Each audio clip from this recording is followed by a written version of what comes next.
So let's breathe together to bless these tithes and offerings. And I want to invite us in this blessing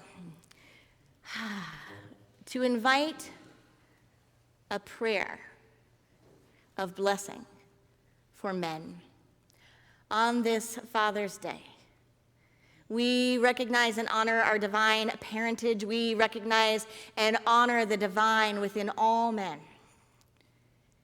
And we just breathe into this space together where we release any idea of limitation for men.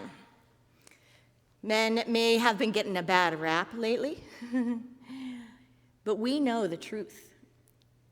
In unity, we honor all of these amazing, conscious men. They are loving, they are compassionate, they are stewards, they are caring, they are absolutely incredible. Look at the highest example of these incredible men. Hold them in your hearts right here and right now. You are right here, and we are here with you. And we thank you for being the light in action.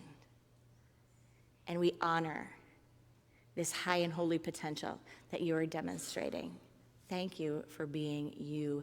Thank you for having the courage to be you. Thank you for hugging, for holding, for crying, for loving, for awakening, for communicating, for deepening, for leading your spiritual path, for awakening to your truth. We honor you, we bless you, and we bless this offering and dedicate it to the will and the work of the Spirit of truth, the Spirit of life, love, and wisdom, and to the absolute emergence of the beauty of all beings.